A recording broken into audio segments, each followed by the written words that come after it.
The question hung in the air like a blade waiting to fall. "Are you mated, human?"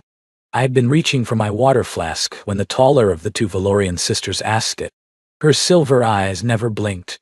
Neither did her twins. They stood on either side of the cramped diplomatic shuttle's only exit, their blue-gray skin catching the overhead lights in ways that made them look carved from living metal.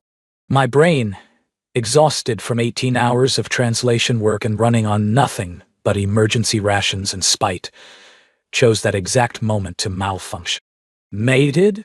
I laughed, actually laughed, and said, "What? Like pandas? Do I look like I need a breeding program?" The silence that followed could have frozen plasma. Vela, the one who had asked, tilted her head precisely 7 degrees. Her twin, Keitha, mirrored the motion in reverse. They did that, moved in perfect opposition, like they shared one mind running 2 bodies. It had been unsettling during the 6-hour negotiation session. Now, with them standing between me and the only door, it was terrifying. "You compare yourself to a creature requiring intervention for reproduction?" Vela's voice had dropped half an octave. "You claim dysfunction? What?" "No, the human, admits biological inadequacy." Keitha's hand moved to her belt. Not to a weapon, to a small crystalline device I didn't recognize. "This must be reported." Reported to whom? I stood up too fast and both sisters shifted their weight. Predator instincts. They had those in abundance. I was joking. It was a joke. Define this joke. It's words you say that aren't meant literally. For humor. Humans do it when we're uncomfortable. You are uncomfortable with questions of mating. Vela took one step closer. Just one. But in the confined space, it felt like she'd crossed a kilometer. Why would this cause discomfort if you have nothing to hide? I had walked into something. I could feel it, that particular flavor of diplomatic disaster that came from not reading the cultural briefing carefully enough. The mission had been thrown together in 48 hours. The Valorians had demanded a human translator for their trade negotiations with the consortium, and I was the only one available who spoke their primary dialect. Nobody had mentioned that their species asked about mating status within hours of meeting someone. Nobody had mentioned what a wrong answer might mean. "I'm not hiding anything," I said carefully. "I'm unmated. Single. No partner." I made a joke because the question surprised me. The twins exchanged a look, one of those silent communications that seem to carry entire conversations in a single glance. When they turned back to me, something had shifted in their expressions. "Unmated," Keitha repeated. "Confirmed unmated. And your joke, this breeding program, it was not a statement of intent? Intent? Intent to what? To seek intervention." Vela's silver eyes narrowed. "To request assistance in your mating. From us." The shuttle suddenly felt very, very small. "I wasn't requesting anything," I said. "I swear on whatever you consider sacred, I was just being awkward. It's what humans do. Awkward, awkward." Keitha tested the word. "This is the word for requesting mating assistance while pretending not to." "No, that's not." I stopped. Took a breath. Years of diplomatic training screaming at me to slow down, assess, respond with precision. In human culture, joking about sensitive topics is a way of acknowledging discomfort without causing offense. I was not, in any way, asking you to help me find a mate, or to mate with me, or anything involving mating whatsoever. Another exchanged look, longer this time. "He is flushed," Vela observed. "Elevated heart rate," Keitha added. "Visible perspiration. These are signs of embarrassment," I interrupted. "Signs of embarrassment. I'm mortified right now. Do you know that word? Mortified, wanting the floor to open up and swallow me whole." Vela's head tilted again. "You wish for death? Figuratively. Not literally. It means I'm so uncomfortable I'd prefer temporary non-existence to continuing this conversation." "But you continue it. Because you're blocking the door." Both sisters looked at the exit behind them as if noticing their positions for the kind. First time. They didn't move. The door is not relevant, Keitha said. It feels very relevant from where I'm standing. Sit. Vela's command was quiet, but absolute. We must understand this joke before we can proceed. You have created a complication, human. Whether you intended it or not, your words have meaning in our culture. Meanings you clearly do not comprehend. I sat. Not because I wanted to, but because my legs had decided they were done supporting my weight through whatever this was becoming. What meanings? I asked. Tell me what I actually said, in Valorian terms. The twins exchanged one more look.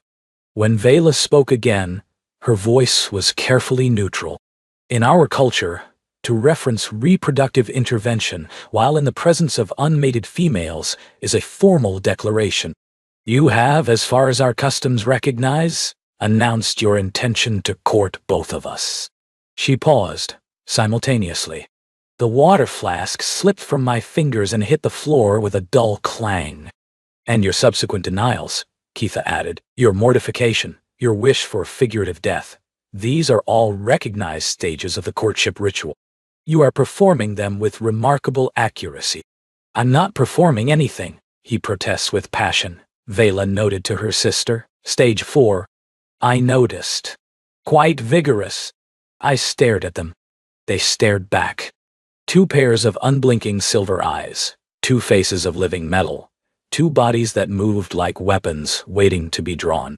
And somewhere in the space between us, my terrible, horrible, no good joke had apparently proposed marriage to both of them. Okay, I said slowly. How do I undo this? Undo? Keitha's expression flickered, something that might have been amusement or might have been offense. You wish to withdraw your declaration?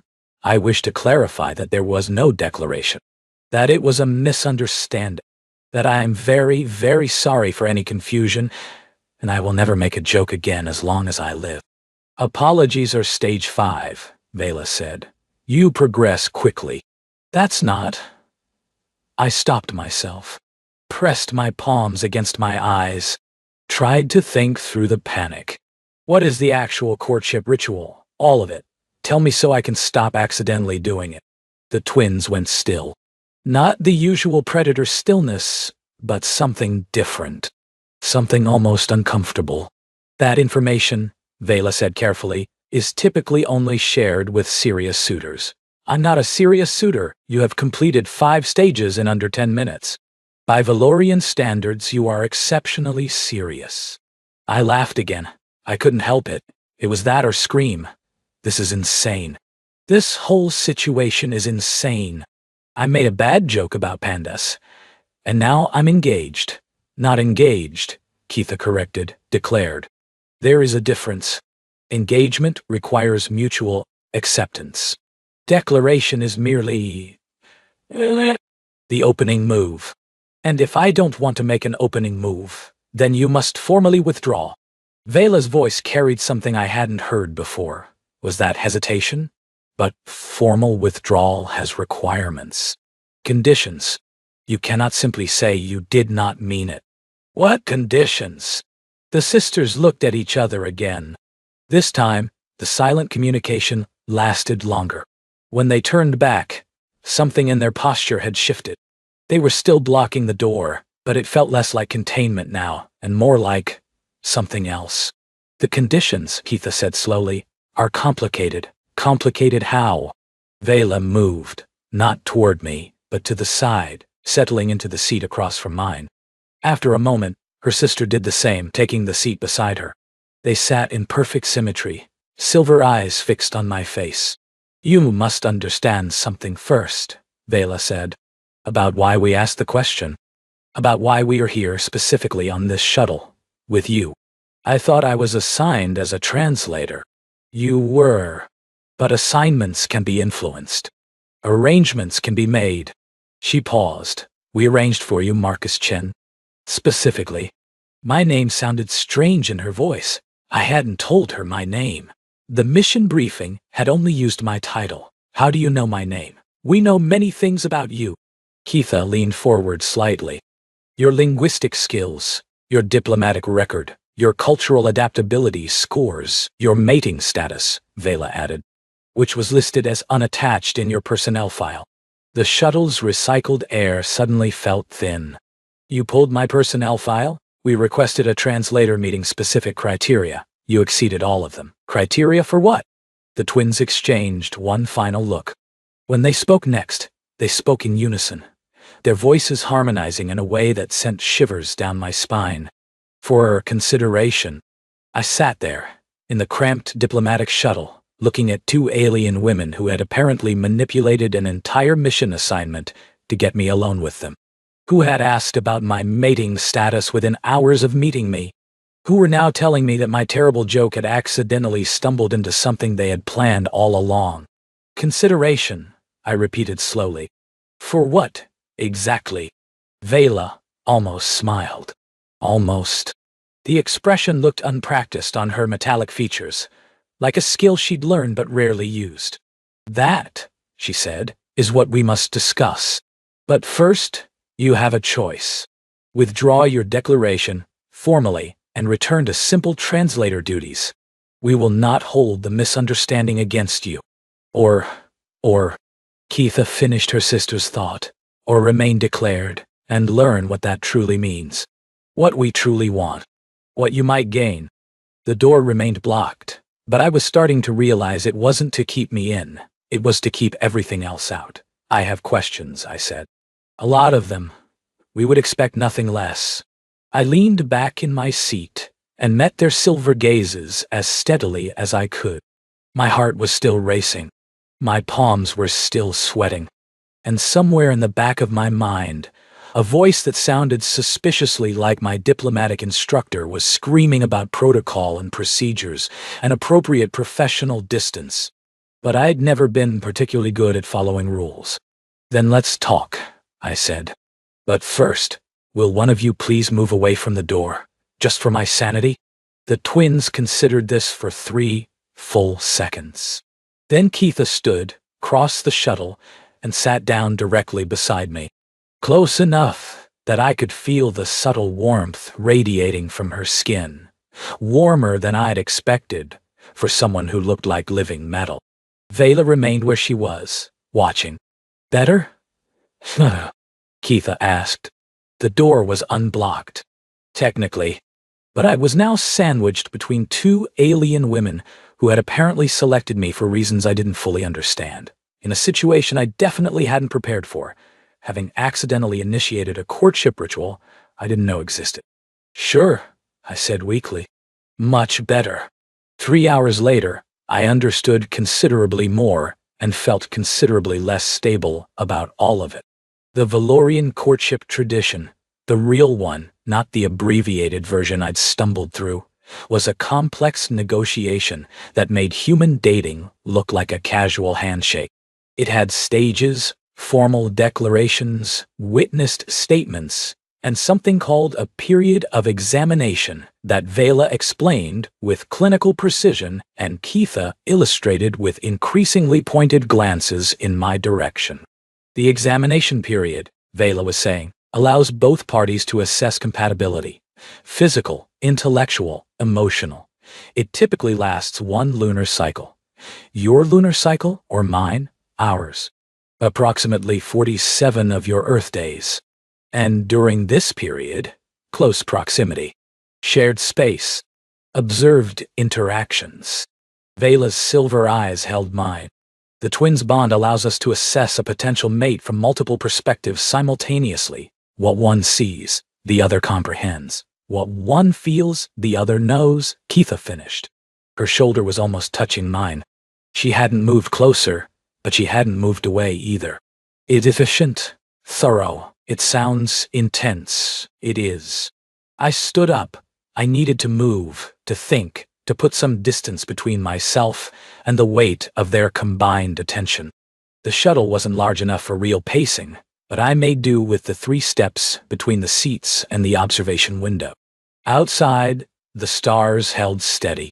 We were in transit to the consortium station, another 12 hours of travel time. 12 hours in this tiny space with 2 women who had just explained, in detail, how their species selected partners.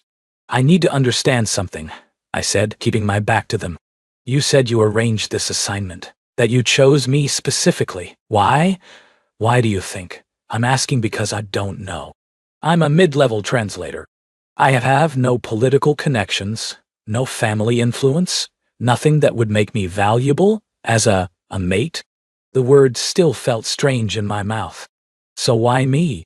I heard movement behind me, both of them standing, their synchronized footsteps barely audible on the shuttle floor. When I turned, they had positioned themselves with the careful precision I was starting to recognize as deliberate. Vela near the door, Keitha near the small galley. Blocking nothing, but covering everything. What do you know of the Valorian political structure? Vela asked. Matriarchal, twin-based inheritance. Pair bonds are the foundation of power. I frowned. Why is this relevant? Because we are not simply two women who found you interesting. Keitha moved to the galley controls, her fingers dancing over the interface.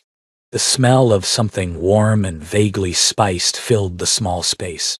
We are daughters of the first house, direct inheritors of the Valorian high seat. The stars outside suddenly seemed very far away. Your royalty. We are heirs, Vela corrected, which is both more and less than royalty. More, because the high seat commands the loyalty of 17 inhabited systems. Less, because we have not yet claimed it. Cannot claim it, Keitha added, until we are mated. And mating, for a daughter of the first house, is not a private matter. It is a political event. Our choice of partner affects alliances, trade agreements, military positioning. Vela's voice carried something I hadn't heard before. Weariness, maybe. Or resignation. Every eligible candidate from the great houses has been presented to us. Valerian males of proper breeding, proper connection, proper predictability. You don't want predictable. We don't want performance. Keitha returned from the galley with 2 small cups, offering one to me. The liquid inside was a deep amber, steaming gently. Every Valorian male who approaches us has been trained since childhood in exactly how to court the high seat's heirs. Every word calculated, every gesture rehearsed. They court our position, not us. I took the cup without drinking. And you think I'm different because I'm human? Because I didn't know the rules? You are different because you failed the rules spectacularly and then tried to apologize for the failure. Vela's almost smile returned.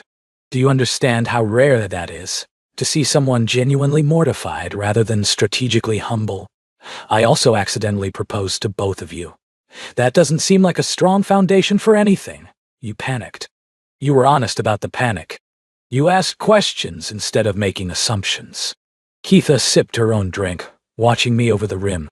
In 47 years of courtship presentations, you are the first candidate to ever ask us what we truly want. I haven't asked that. You were about to. She was right. The question had been forming since they started explaining, since I began to see the shape of what they were describing. 2 powerful women trapped by their own power, seeking something genuine in a world of endless calculation. What do you truly want? I asked. The twins exchanged one of their silent looks. But this one was different. Less strategic assessment, more vulnerability. When Vela answered, her voice was quiet. A partner who sees us. Not the high seat. Not the political advantage. Us. She paused. Someone who can make us laugh. Someone who is not afraid to be wrong in front of us. Someone who will stay when staying is difficult. Someone human, Keitha added. Not in species, but in texture. Imperfect. Surprising. Real. I looked at them. Really looked. Past the metallic skin and the predator stillness, and the synchronized movements that had seemed so alien. Past the titles, and the power, and the 17 star systems worth of political weight. 2 women, watching me with silver eyes full of something that looked remarkably like hope. This is insane, I said finally. Yes, I met you 6 hours ago. Yes. I don't know anything about your culture, your politics, your... I gestured vaguely. Anything. Also, yes, And you want me to spend 47 days being examined by both of you simultaneously to determine if I'm suitable mate material for the heirs to an interstellar throne. That is an accurate summary. I drank the amber liquid in one long swallow. It burned going down, then spread warmth through my chest like liquid courage. Why would I say yes to that? Keitha moved, faster than I expected, closing the distance between us until we were almost touching. Her eyes, this close, weren't just silver. They had depth, layers of metallic hue shifting like clouds over a mirror. Because you're curious, she said. I can see it. You want to understand us. You want to know what happens next. You want Keitha. Vela's voice carried warning, too fast. Her sister stopped, but didn't step back. The space between us hummed with something I couldn't name. I'm not saying yes, I said. But I'm not saying no. What are you saying? I'm saying I have 12 more hours on this shuttle, and you have a lot more explaining to do. I set down the empty cup. Tell me about the examination period. The real version. What would be expected of me? What would be expected of you? You want specifics. I want to know what I'd be agreeing to. In detail. Before I agree to anything. Vela moved then, joining her sister near me. Not as close as Keitha stood, but close enough. The twins in formation, silver eyes reflecting the starlight. The examination period requires cohabitation, Vela began. Shared quarters, shared meals. We would observe how you function in domestic space, how you handle stress, how you communicate. There are formal interviews, Keitha added, witnessed by house elders. You would be asked about your history, your intentions, your understanding of what partnership means. There are challenges. Vela's voice dropped slightly, physical, mental, emotional, designed to reveal true character under pressure. And intimacy? The question came out before I could stop it. Keitha's expression flickered with something I couldn't read. Intimacy is permitted but not required during examination. Physical compatibility is one factor among many. She paused. But connection is expected. Emotional honesty. The ability to be present with each other. If I pass the examination, you would proceed to formal courtship. Another 47 days. More public. More observed. Concluding in either rejection or binding, Vela said. Permanent partnership. Marriage in your terms, though the Valorian version involves neurological bonding. We would feel each other across distances. Know each other's emotional states. Be connected in ways humans do not experience with each other. The weight of it settled over me like a physical thing. Not just marriage, fusion. Becoming part of their twin bond. 3 minds, linked forever. That's not a small thing, I said. No, you're asking me to consider giving up my entire identity as a separate individual. We are asking you to consider gaining something greater. Keitha's hand rose, hesitated, then gently touched my jaw. Her fingers were warm, her skin smooth as polished stone. The bond does not erase who you are. It expands it. You would still be Marcus Chen. But you would also be part of us. And we would be part of you. How do you know? Have you bonded before? No. But we have been bonded to each other since birth. Her thumb traced my cheekbone, feather light. We know what it means to never be alone. To always have someone who understands completely. To share joy and pain and everything between. It is not a sacrifice, Vela said softly. It is a gift. One we would only give to someone worthy. I stood there, alien fingers on my face, alien eyes holding mine, alien future sprawling out before me like an unmapped galaxy. 12 hours ago, I had been a translator on a routine assignment. But now I was being offered the chance to become something human beings had never been. I have more questions, I said. We have time. I need to think. Really think. Not just react. Then think. Keitha's hand dropped away, leaving my skin tingling where she'd touched. We will answer what we can. And what we cannot answer, you will discover during the examination, Vela finished. If you choose to proceed. Such a small word for such an enormous decision. Tell me about the challenges, I said. The ones designed to reveal true character. What would I face? The twins exchanged another look. When they turned back, their expressions were identical. And for the first time, I saw something that looked like respect. Perhaps, Vela said, you are more serious than you believe. The crisis came on the 7th day. I had agreed to the examination period, provisionally conditionally with enough caveats and stipulations to make my diplomatic instructors proud. The trade negotiations with the consortium had proceeded smoothly, my translation work providing perfect cover for the strange new reality of my situation. During the day, I was a professional, neutral, alert, focused. At night, I returned to quarters I now shared with the twins. They had been careful those first days, respectful of boundaries I hadn't fully articulated. We talked for hours about their childhood, my career, the differences between our species that seemed vast, and the similarities that felt startling. I learned that Vela preferred her morning tea, scalding hot, while Keitha liked hers, barely warm. That they finished each other's sentences not from practice, but from genuine, shared thought. That their synchronized movements weren't conscious. They simply existed in such harmony that their bodies naturally mirrored each other. I learned that Keitha laughed more easily, but Vela's rare smiles meant more. That they disagreed about music, about literature, about the proper way to organize a living space. That their twin bond made them one in many ways, but not all. They were still individuals, still capable of conflict, still working to understand each other even after a lifetime of connection. I learned that I liked them, both of them, in different ways and for different reasons, and with a growing intensity that frightened me. And then the message came.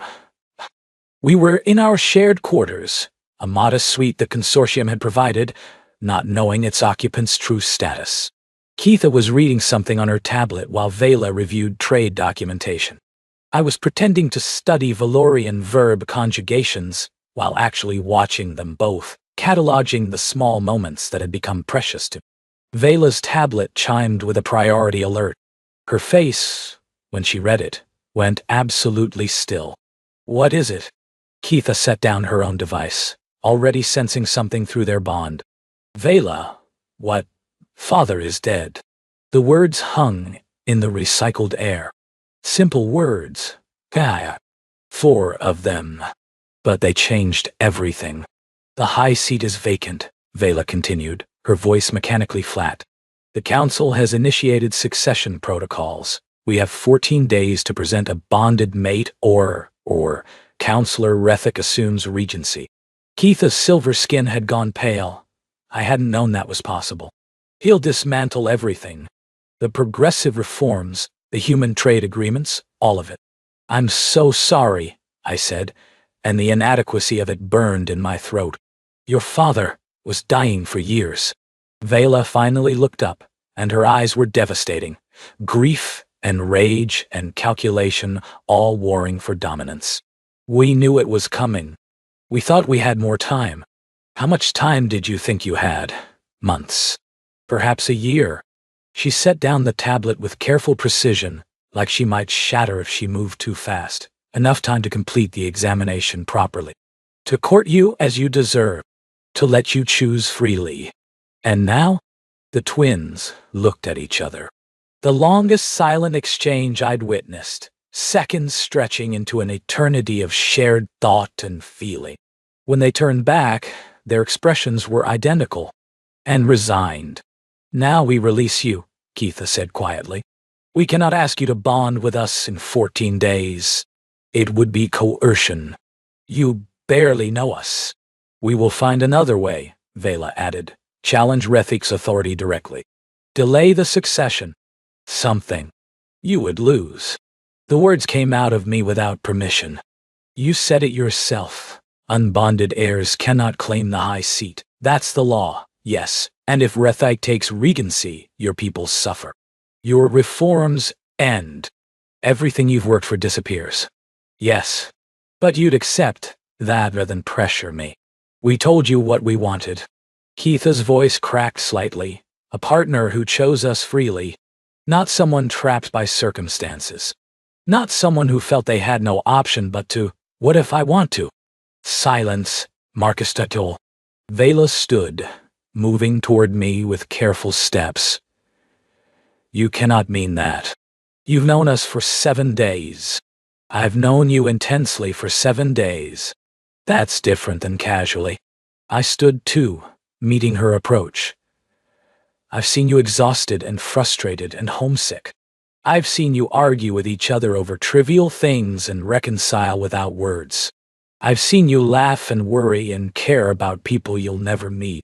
That's not enough to. I've also seen you prioritize my comfort over your own interests.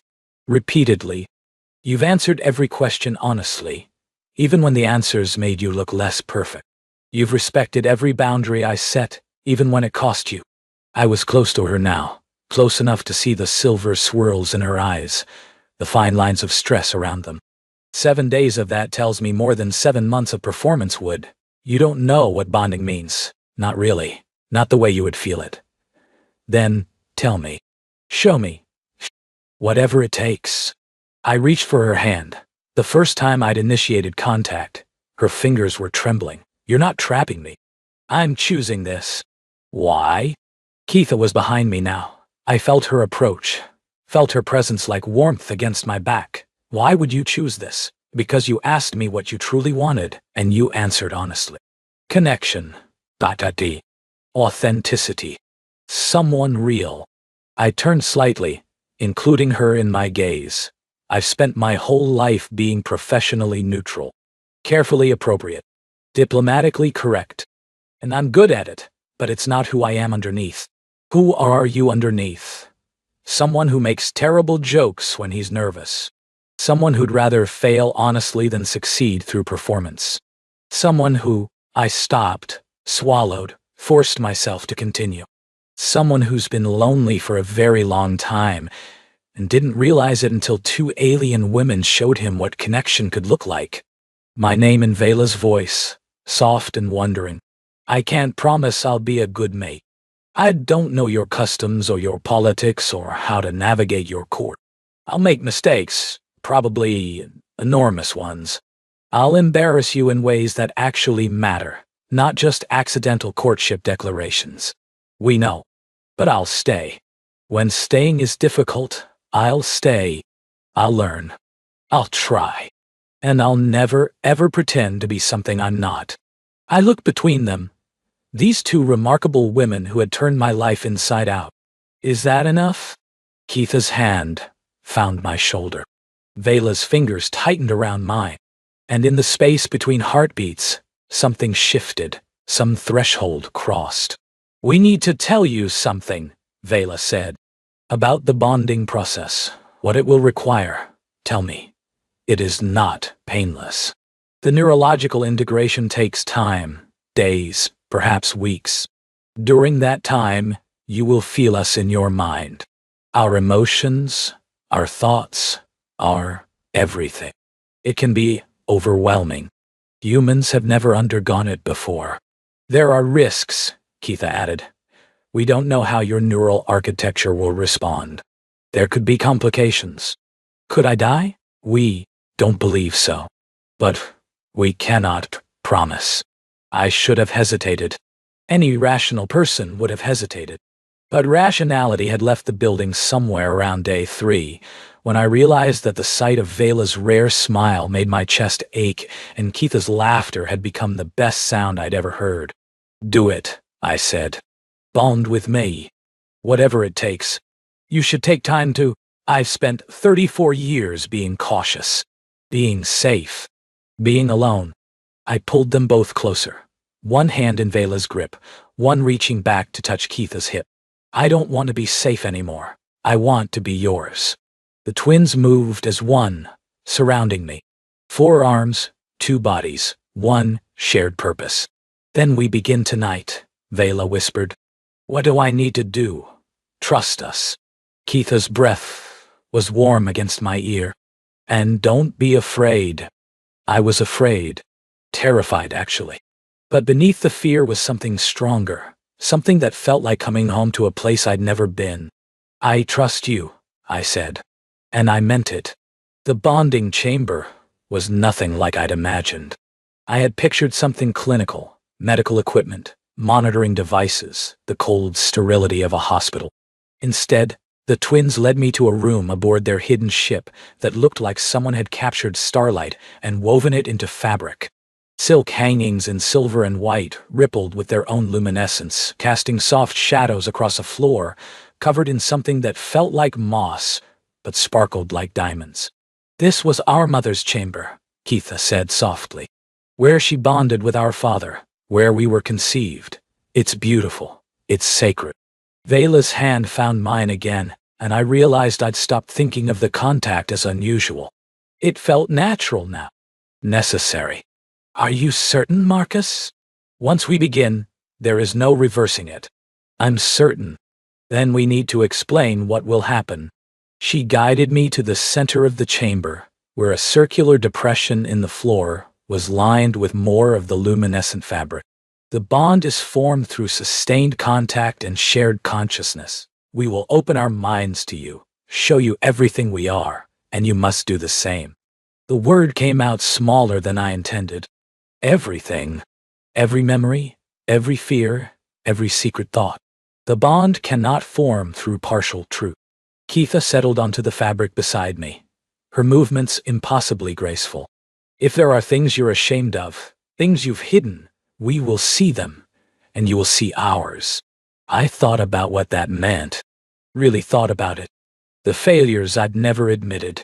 The loneliness I'd pretended didn't exist. The desperate need for connection that I buried under professionalism and competence for so long. I'm not a good person, I said. Not entirely.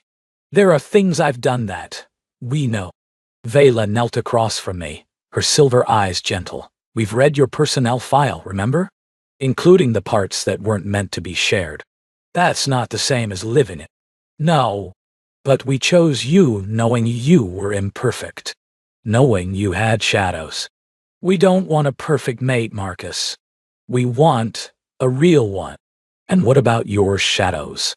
Your imperfections?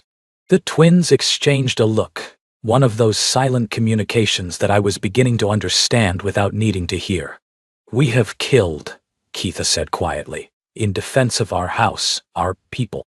We have made decisions that cost lives. We have prioritized our position over individual suffering because sometimes leadership requires cruelty. We are not kind women, Vela added, not always. We are practical. We are ruthless when we must be. We have done things that haunt us, and we would do them again if necessity demanded. You're warning me. We are being honest, as you asked us to be. Vela's hand cupped my face, her thumb tracing the line of my jaw. When the bond forms, you will feel all of it. Every death we've ordered. Every compromise we've made. Can you accept that? I looked at them. These two women who ruled star systems and commanded armies and had chosen me, of all the possible options in the galaxy, because I made a bad joke and then apologized for it. Can you accept what I am? I asked. A man who spent his whole life avoiding commitment because he was afraid of being hurt, who's pretended to be content with loneliness because reaching for more seemed too risky. We already accept it. Then I accept you. All of you. The kills and the compromises and whatever else is hiding in your memories. I reached for both of them, one hand on each of their faces. I'm more afraid of losing this than I am of anything you might show me. Then lie back, Keitha murmured. And let us in. I lay back on the luminescent fabric. It was warm beneath me, pulsing gently with light that seemed to respond to my heartbeat. The twins arranged themselves on either side of me, Vela at my left, Keitha at my right, their bodies pressed against mine along their full lengths. Close your eyes, Vela whispered. I did. Breathe with us, Keitha added. I tried, matching their rhythm, letting my chest rise and fall in sync with theirs. It was strange at first, coordinating three bodies, but gradually it became easier. Natural. Like something I'd been doing my whole life without knowing it. And then, the first sensation was warmth. Not physical warmth, but something deeper. Something that seemed to originate in the center of my chest and spread outward through every nerve. The twins' presence pressed against my mind like hands cupping water. Gentle, careful, asking permission to enter. I let them in. The flood of sensation nearly overwhelmed me. I felt their love for each other, deep as oceans, ancient as stars. I felt their loneliness, the weight of ruling without an equal, the ache of being surrounded by subjects and servants and never having a true partner. I felt their fear of me, of choosing wrong, of opening themselves to someone who might not stay. And I felt their hope, bright and terrified and precious, like a flame they were trying to shelter from the wind. In return, I gave them everything.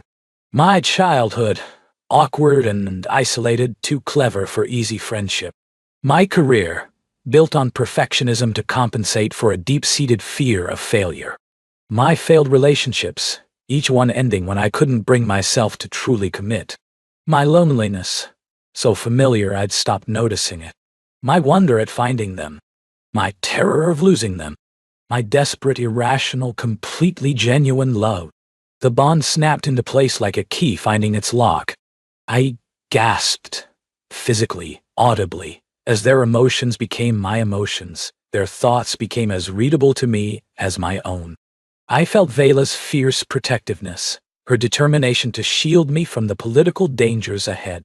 I felt Keitha's tender curiosity, her desire to understand every corner of my mind. I felt their love for me. It was not the same love they held for each other. That bond was unique, forged over a lifetime of shared consciousness. But it was no less real, no less deep. A love that had grown in 7 days from curiosity to fascination to something powerful enough to risk everything for. They loved me. They loved me. The realization broke something open inside me. Some wall I hadn't known I'd built. Some barrier I'd maintained for so long I'd forgotten it existed. I felt tears on my face. And I felt the twins' gentle response. Not pity, not judgment. Just acceptance. Just presence. Just two minds cradling mine through the overwhelming experience of finally being known. Stay with us, they said, speaking in thought now, words unnecessary. Forever, I answered. The ceremony continued. Hours or minutes or years, I couldn't tell. Time had become meaningless in the shared space of our consciousness. I learned them, and they learned me. We mapped each other's souls with the careful thoroughness of explorers in an undiscovered country. I found their secrets. The political assassinations. The betrayals of former allies. The cold calculations required to lead. They found mine. The cowardice. The avoidance. The times I'd chosen safety over authenticity. And somehow, knowing everything, we loved each other more. When I finally opened my eyes, the chamber's light had shifted from silver to gold. Dawn, on whatever world we'd come to, or perhaps just the chamber responding to the completion of the bond. Vela was watching me, her silver eyes now holding flecks of familiar brown. My eyes. Keitha was smiling, and the expression seemed to transform her face from alien to achingly beautiful. How do you feel? They asked, speaking in unison. Like I've been asleep my whole life, I said. And I just woke up. The bond is complete. The council cannot deny our claim now. Vela sat up, pulling me with her. You are formally recognized as our mate, our partner, our third. What happens next? We return to Velar. We claim the high seat. We face Councillor Rethick and whatever challenges he presents. Keitha moved to my other side, and I found myself naturally positioned between them. Protected, included, equal. That sounds difficult. It will be. There will be enemies who reject you because you are human. Politicians who try to use your inexperience against us. Dangers You cannot imagine. I know. And you're still not afraid? I felt their emotions through the bond, the genuine concern, the protective instincts, the worry that they'd asked too much of me. And beneath that, the hope. The desperate, precious hope that I would stay. I'm terrified, I admitted. But not of the challenges. Then, what frightens you? The thought of facing any of it without you. I pulled them both closer, reveling in the way their bodies fit against mine, the way their minds nestled comfortably alongside my own. I spent 34 years alone. Now I have this, have you, and I can't imagine going back. You won't have to, Vela said firmly. Never, Keitha agreed. Then no, I'm not afraid. Not of anything we'll face together.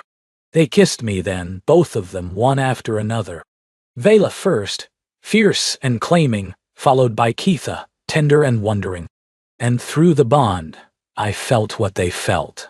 The joy of finding what they'd sought, the relief of being understood, the love that had grown faster than they'd expected and deeper than they'd hoped. We should go, Vela said eventually, pulling back with visible reluctance. There are preparations to make. Announcements. The council must be informed. Your species, Keitha added, her smile turning mischievous, will have to be told that humanity just joined the line of succession for 17 star systems. I laughed. The first genuine laugh since this whole insane journey had begun. They're going to have questions, I said. Many questions, and I'll have to explain how I accidentally proposed to both of you because of a bad panda joke. The historians will be fascinated, the diplomats will be horrified, and us? Vela raised an eyebrow, a gesture, wry. Realized she'd learned from watching me? What will we be? I felt their emotions through the bond, the curiosity, the affection, the anticipation of my answer. And I knew, with complete certainty, what they wanted to hear. We'll be together, I said. Whatever comes. Forever. It was, I reflected as they pulled me to my feet and toward the future waiting outside that golden-lit chamber, the best terrible joke I had ever made.